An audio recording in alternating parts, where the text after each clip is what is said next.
Assalamualaikum warahmatullahi wabarakatuh. Saya Dwiana Agustina. Saya akan melanjutkan apa yang saya baca kemarin pada buku yang sama, Metodologi Studi Islam, karya Atang ABD Hakim dan Jai Mubarak. Kali ini kita akan membahas tentang pengertian dan sumber ajaran agama Islam dari mulai bab 6, 7, dan 8. Pada bab 6 yang berjudul Al-Quran sebagai sumber agama Islam. Sebelumnya, kita mulai dari pengertian agama Islam. Agama Islam adalah peraturan, pedoman, ajaran, atau sistem yang mengatur keyakinan, keimanan, atau kepercayaan. Islam adalah agama samawi yang diturunkan oleh Allah Subhanahu wa Ta'ala kepada Nabi Muhammad SAW sebagai Rasul utusan Allah, dan Allah menjadikan Islam sebagai agama yang rahmatan lil alamin atau rahmat bagi seluruh alam. Secara istilah, Islam ialah tunduk, taat, dan patuh kepada perintah Allah Subhanahu wa Ta'ala seperti yang telah diajarkan oleh Nabi Muhammad SAW sebagai Rasul utusannya, serta menyerahkan diri sepenuhnya hanya kepada Allah Ta'ala. Pembahasan kita pada bab 6 yang pertama yaitu fungsi Al-Quran. Menurut pendapat yang paling kuat, seperti yang dikemukakan oleh Subhi Salih, Al-Quran berarti bacaan. Yang ini merujuk pada sifat Al-Quran yang difirmankannya dalam Al-Quran, Quran surah Al-Qiyamah ke-75 ayat 17-18. Selanjutnya, kata Al-Quran digunakan untuk menunjukkan kalam Allah yang diwahyukan kepada Nabi Muhammad SAW. Dari isi atau substansinya, fungsi Al-Quran sebagai tersurat dan nama-namanya, antara lain Al-Huda sebagai petunjuk, Al-Furqan pemisah, Al-Shifa obat, Al-Mau'izah nasihat. Sedangkan fungsi Al-Quran dari pengalaman dan penghayatan terhadap isinya bergantung pada kualitas ketakwaan individu yang bersangkutan. Selanjutnya pada bab 6 yaitu Quran sebagai firman Allah. Ulama menyebutnya sebagai hakikat Al-Quran, yaitu wahyu atau kalam Allah yang disampaikan kepada Nabi Muhammad SAW. Isinya penuh dengan ilmu yang terbebas dari keraguan. Terdapat pada Quran surah Al-Baqarah ayat 2, kecurangan Quran surah Al-An'am ayat 1, pertentangan Quran surah An-Nisa ayat 82, dan kejahilan Quran surah Al-Syura ayat ke-210. Ia juga merupakan penjelmaan dari kebenaran, keseimbangan, pemikiran, dan karunia. Terdapat pada Quran surah An-Amal ayat 155. Perdebatan Al-Quran sebagai firman Allah terjadi ketika Al-Quran diturunkan, sehingga Allah menantang para penantang Al-Quran untuk membuat satu surat yang semisal dengan Al-Quran. Tantangan tersebut disertai pula dengan ancaman berupa kepastian bahwa manusia tidak akan mampu menciptakan Al-Quran. Begitulah kedudukan Al-Quran sebagai firman Allah. Berdasarkan substansinya, Al-Quran bukanlah ciptaan Nabi Muhammad, tapi dipelihara oleh Allah yang mewahyukan. Pembahasan ketiga kita pada bab 6 yaitu ulum Al-Quran dan tafsir. Al-Quran diturunkan melalui tahapan-tahapan tertentu secara periodik. Tenggang waktu pewahyuan kurang lebih dari 23 tahun. Secara geografis terbagi menjadi dua fase. Pertama, ketika Nabi Muhammad SAW berada di kota Mekah sebelum berhijrah ke Madinah selama 13 tahun. Kedua, ketika Nabi Muhammad berada di kota Madinah selama 10 tahun. Jumlah ayat-ayat tersebut dibagi menjadi 554 ruku, ditandai dengan huruf Ain di bagian pinggir halaman Al-Quran. Selanjutnya dibagi menjadi 30 juz dan 114 surat. Dilihat dari panjang pendeknya, Al-Quran dibagi menjadi 4 bagian, yaitu yang pertama Al-Saba'ah Al-Tiwal, yaitu 7 surat panjang yang terdiri dari Al-Baqarah, Al-Imran, An-Nisa, Al-A'raf, Al-An'am, Al-Maidah, dan Yunus. Yang kedua Al-Mi'un, yaitu surat-surat yang memuat sekitar 100 ayat lebih, seperti surat Hud, surat Yusuf, dan surat Mu'min. Yang ketiga yaitu Al-Masani, yaitu surat-surat yang isinya kurang dari 100 ayat, seperti surat Al-Anfal dan surat Hijr. Keempat yaitu Al-Musaffal, yaitu surat-surat pendek seperti Al-Huda, Al-Ikhlas, An-Nas, Al-Falaq, Al-Buruj, Al-Kafirun, Al-Ma'un.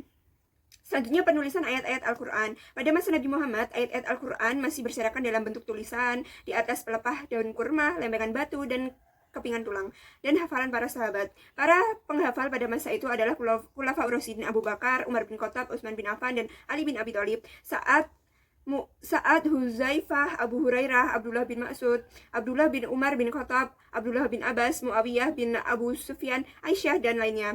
Para penulis wahyu di antaranya ialah Khulafaur Rasyidin, Zaid bin Sabit, Ubay bin Ka'ab, dan Khalid bin Walid. Pada zaman Abu Bakar, banyak penghafal yang gugur dalam perang, sehingga ayat-ayat yang masih berceceran dihimpun dalam mushaf. Tim penghimpun terdiri atas Zaid bin Sabit sebagai ketuanya, dibantu oleh Ubay bin Ka'ab, Utsman bin Affan, Ali bin Abi Thalib, dan para sahabat lainnya sebagai anggota. Hasil kerja tim adalah terkumpulnya ayat-ayat Al-Quran dalam bentuk mushaf yang selanjutnya disimpan di rumah Abu Bakar. Pada zaman Umar bin Khattab, mushaf disimpan di rumahnya. Setelah ia meninggal dunia, mushaf disimpan di rumah Hafsah, putri Umar bin Khattab, istri Nabi Muhammad SAW. Pada masa Utsman bin Affan, mushaf lebih disempurnakan dan tersusun menjadi 5 mushaf Utsmani. 1 mushaf disimpan di Madinah, disebut Mushaf al-Imam, dan yang keempat lainnya dikirim ke Mekah, Suriah, Basrah, dan Kufah untuk disalin. Selanjutnya, Utsman bin Affan menyuruh memusnahkan seluruh mushaf selain mushaf Utsmani.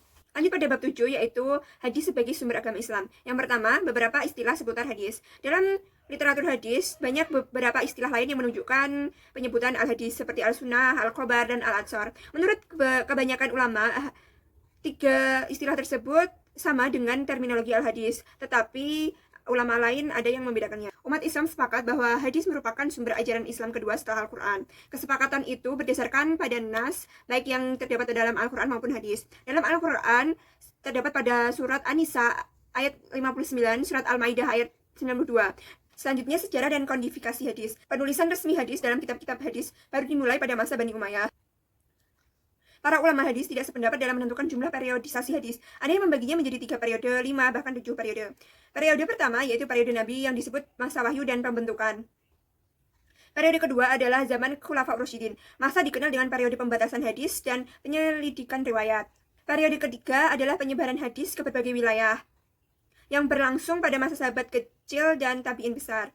Periode keempat adalah periode penulisan dan pembukuan hadis secara resmi. Periode kelima adalah periode pemurnian, penyehatan, dan penyempurnaan, yang berlangsung antara abad ketiga sampai akhir abad ketiga Hijrah. Periode keenam adalah masa pemeliharaan, penertiban, penambahan, dan penghimpunan. Hasil gerakan dari mereka yaitu lahirnya sebuah kitab hadis berbeda dari kitab syarah, kitab mukharaj, kitab atraf, kitab mudarak, dan kitab jami. Periode ketujuh adalah periode persyarahan, penghimpunan, dan pentakrican.